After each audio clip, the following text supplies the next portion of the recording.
नमस्कार, आप देख रहे हैं प्राइम टीवी और मैं हूं आपके साथ मुस्कान अजमानी। बुलेटिन की शुरुआत बड़ी खबर से करेंगे, जहां सीएम योगी ने लखनऊ में भाजपा मुख्यालय पर बनाए गए मीडिया सेंटर का उद्घाटन किया है। इसके बाद उन्होंने प्रेस कॉन्फ्रेंस की है। इस प्रेस कॉन्फ्रेंस में सीएम योगी ने कांग्रेस पर जमकर हमला किया। सीएम ने इस दौरान कहा कि कांग्रेस ने 65 साल तक शासन किया और चेहरा देखकर काम किया, जबकि भाजपा ने हर तबके के लिए विकास का काम किया है। भारतीय जनता पार्टी ने पहले चरण के मतदान के पहले अपना संकल्प पत्र जनता जनार्दन के सामने प्रस्तुत कर दिया था। कांग्रेस ने भी अपना घोषणा पत्र जारी किया है। इंडी गठबंधन के अलग अलग दल भी अपने अपने घोषणा पत्र जारी किए हैं। मित्रों,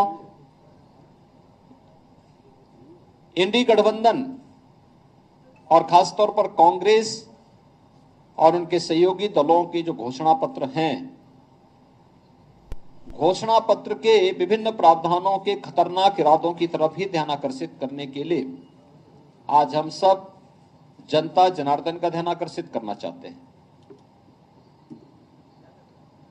जनता जनार्दन का ध्यान, और खास तौर पर इन मुद्दों को लेकर के एक तरफ 1970 के दशक में तत्कालीन प्रधानमंत्री श्रीमती इंदिरा गांधी जी ने देश को गरीबी हटाओ का नारा दिया था।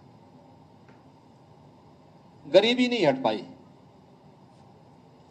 क्योंकि इस प्रकार के कार्यक्रम नहीं थे। उनके 19 सूत्री 20 सूत्री कार्यक्रम बनते थे, लेकिन वे फाइलों तक कैद होकर के रह जाते थे। शासन स्तर पर अगर किसी गरीब के लिए योजना का लाभ भी देने की बात होती थी तो वह कमीशन खोरी की भेंट चढ़ जाती थी। योजना का लाभ चेहरा देख करके देने की जो प्रवृत्ति कांग्रेस ने उस समय प्रदान की थी, कमोबेश वही स्थिति हम लोगों को यूपीए सरकार के सामने और विभत्स रूप में देखने को मिला। आज का जो कांग्रेस इंडी गठबंधन से जुड़े हुए सहयोगी दलों के जो घोषणा पत्र जारी हुए हैं,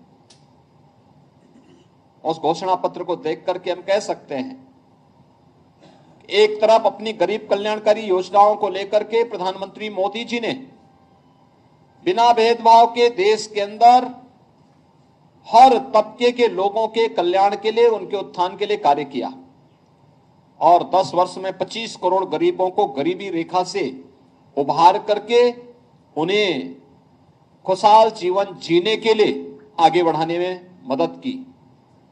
और दूसरी तरफ कोई भी इस प्रकार के प्रमाण कांग्रेस या उसके सहयोगी दल नहीं दे सकते कि जिन्होंने देश के अंदर सर्वाधिक समय तक शासन किया, आखिर इतने लंबे समय तक शासन करके 65 वर्षों से अधिक समय तक देश के अंदर शासन करने के बावजूद उनका पॉलिटिक्स परफॉर्मेंस पर आधारित क्यों नहीं बन पाया था? क्यों इनकी योजनाएं पिक एंड चूज की थी? चेहरा देख करके योजनाओं का लाभ देने का कार्य क्यों?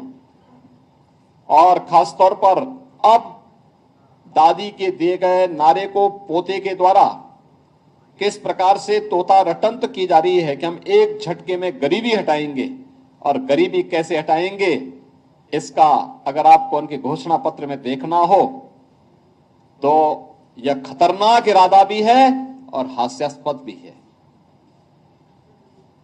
वो कह रहे हैं कि हम संपत्ति, लोगों की संपत्ति का सर्वे करवाएंगे और संपत्ति सर्वे करके फिर उस संपत्ति को अपने अनुसार फिर उसका बंदर बांट करेंगे।